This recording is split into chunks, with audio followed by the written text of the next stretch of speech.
channel aku, Brigita Novianti Butar-Butar, dengan NIM A1D117017 Universitas Jambi, Prodi Pendidikan Guru Sekolah Dasar. Apa kabar teman-teman semua? Semoga kabar kalian baik ya. Pada video kali ini kita masih sama akan membahas mengenai materi mata kuliah perencanaan pembelajaran. Materi ini merupakan materi yang terakhir, yaitu materi yang ke-8. Kita akan membahas mengenai penilaian. Teman-teman semua, penilaian ini merupakan hal yang sangat penting dan tidak bisa dipisahkan di dalam proses pembelajaran. Yuk kita simak penjelasan berikut ini, apa itu penilaian dan bagaimana prosesnya. Yang pertama, saya akan menjelaskan mengenai latar belakang penilaian. Nah, di dalam seperti yang kita ketahui, kita sedang menjalani pendidikan dengan melaksanakan kurikulum 2013. Kurikulum ini menekankan aktivitas peserta didik yang kreatif, inovatif, maupun produktif. Nah, di dalam kurikulum 2013 ini sangat berimplikasi pada penilaian yang merupakan bagian yang tidak dapat dipisahkan di dalam proses pembelajaran ataupun pelaksanaan pembelajaran.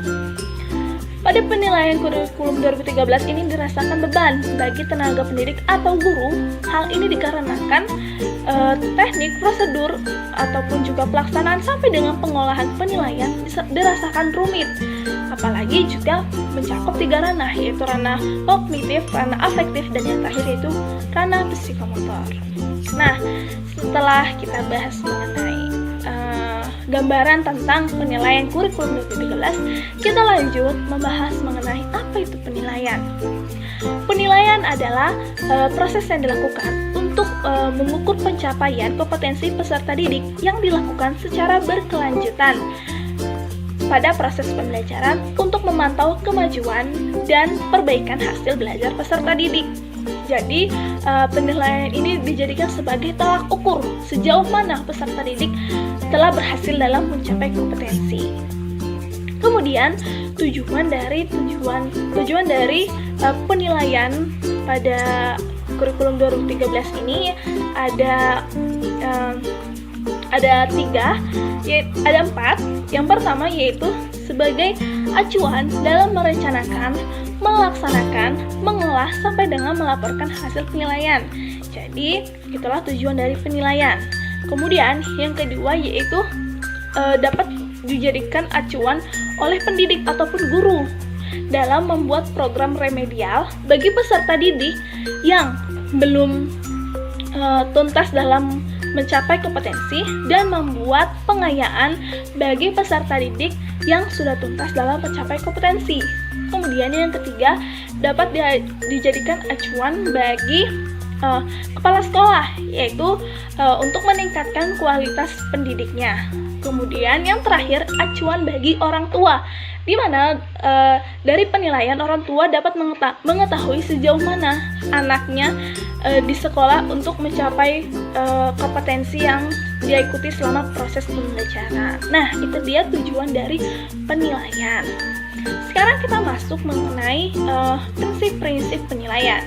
Jadi kita di sini tidak boleh sembarangan melakukan penilaian, tetapi ada beberapa prinsip yang harus kita penuhi agar penilaian tersebut dikatakan sah. Yang pertama, prinsip yang harus dipenuhi yaitu harus sahih, di mana prinsip yang dilakukan harus sesuai dengan data yang telah diukur ataupun yang telah dinilai. Kemudian yang kedua yaitu prinsipnya harus objektif. Jadi di sini jelas tidak dipengaruhi oleh subjektivitas penilaian. Jadi tidak pandang bulu, baik itu dari segi agama, ras, suku, gender, maupun latar belakang ekonomi. Kemudian yang ketiga yaitu harus adil. Tidak boleh menguntungkan ataupun merugikan peserta didik. Jadi benar-benar dilakukan dengan berdasarkan kemampuan dari peserta didik tersebut. Kemudian yaitu penilaian harus dilakukan terpadu, di mana yaitu dimulai dari penilaian yang mencakup 3 ranah, yaitu pengetahuan, kemudian juga ranah afektif dan psikomotor. Jadi harus dilakukan secara terpadu dan berkesinambungan, tidak boleh hanya 1 hari dilakukan penilaian, tetapi tetapi secara berkelanjutan agar mendapatkan data yang benar-benar benar. Kemudian prinsip selanjutnya yaitu penilaian juga harus dilakukan secara terbuka, di mana prosedur penilaian, kriteria penilaian, dan dasar pengambilan keputusan penilaian dilakukan secara terbuka oleh pihak yang berkepentingan. Seperti yang kita ketahui, biasanya di akhir pembelajaran akhir semester dilakukan rapat guru. Nah, jadi di sana bersifat terbuka, baik itu wali kelas maupun dengan guru-guru yang lain seperti guru olahraga, guru agama, guru bahasa Inggris. Di sana melakukan penilaian secara bersama-sama, tidak ada yang ditutup-tutupi. Kemudian penilaian yang prinsip penilaian selanjutnya yaitu dilakukan secara menyeluruh, yaitu menyangkut semua aspek, dimulai dari aspek kognitif, aspek afektif, kemudian aspek psikomotorik. Kemudian prinsip yang selanjutnya yaitu sistematis, dilakukan secara bertahap dan berencana. Jadi di sini langkah-langkah yang dilakukan dalam penilaian itu tidak boleh sembarangan dilakukan penilaian begitu saja, tetapi harus juga ada tekniknya, prosedurnya, maupun alat-alat ukur yang harus dicapai oleh peserta didiknya. Kemudian juga beracuan pada kriteria. Maksudnya di sini setiap guru kan pasti memiliki kriteria tersendiri dalam melakukan penilaian. Nah, jadi di sini guru harus membuat sebuah acuan kriteria sampai mana peserta didik dapat dikatakan tuntas dalam mencapai kompetensi. Kemudian prinsip yang selanjutnya yaitu prinsip yang terakhir yaitu prinsip akuntabel, di mana di sini penilaian dapat dipertanggungjawabkan, baik itu dari segi teknik maupun juga pengolahan sampai dengan hasilnya benar-benar dapat dipertanggungjawabkan, karena terkadang guru melakukan penilaian didasarkan atas rasa kasihan maupun rasa kedekatan. Jadi di sini dengan menggunakan prinsip akuntabel, guru diharapkan mampu mempertanggungjawabkan apa yang telah ia nilai terhadap peserta didiknya. Nah, setelah kita bahas mengenai prinsip-prinsip penilaian, kita bahas lagi mengenai karakteristik penilaian. Nah, karakteristik penilaian yang pertama yaitu belajar tuntas. Belajar tuntas adalah capaian minimal dari kompetensi setiap muatan pelajaran yang harus dikuasai peserta didik dalam kurun waktu tertentu. Contohnya yaitu ketuntasan dalam pencapaian KI1 dan KI2, yaitu dikategorikan baik. Nah, ketika peserta didik belum dikategorikan baik, maka guru wajib melakukan pembinaan atau perbaikan sampai peserta didik tersebut dikategorikan baik. Begitu juga dengan KI3 yaitu pengetahuan dan KI4 psikomotor. Ketika peserta didik belum mencapai ketuntasan, maka dilakukanlah remedial atau perbaikan dari kegagalan yang telah dilakukan oleh peserta didik setelah belajar tuntas. Nah, kemudian yang kedua yaitu otentik. Penilaian otentik di sini dimaksudkan yaitu penilaian yang dilakukan untuk mengukur pencapaian kompetensi secara holistik, yang artinya menyeluruh. Menyeluruh dalam artian tiga ranah tadi ya teman-teman, yaitu kognitif, afektif maupun psikomotorik.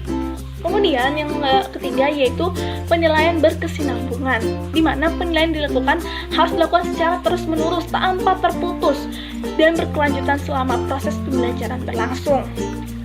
Kemudian yang keempat yaitu menggunakan metode tertentu. Jadi di dalam penilaian ini tidak semua metode dapat digunakan. Contohnya di dalam penilaian pengetahuan kita dapat menggunakan tes tertulis maupun tes non tertulis. Kemudian juga di dalam penilaian afektif, penilaian sikap kita dinilai secara setiap hari ya teman-teman. Kemudian penilaian psikomotorik itu baik itu dalam portofolio maupun proyek-proyek lain. Nah, kemudian juga yang terakhir yaitu penilaian harus menggunakan kriteria. Maksudnya di sini setiap ranah itu harus memiliki kriteria tertentu yang harus dicapai oleh peserta didiknya. Baiklah, demikianlah karakteristik penilaian. Kita lanjut ke materi yang selanjutnya, yaitu mengenai teknik-teknik penilaian ataupun macam-macam dari penilaian. Yang pertama dan hal yang paling ditekankan dalam kurikulum 2013 yaitu penilaian sikap. Penilaian sikap adalah kegiatan yang dilakukan oleh pendidik untuk memperoleh informasi mengenai perilaku peserta didik dalam ataupun dari luar pembelajaran. Jadi, penilaian sikap ini dilakukan oleh pendidik ataupun guru.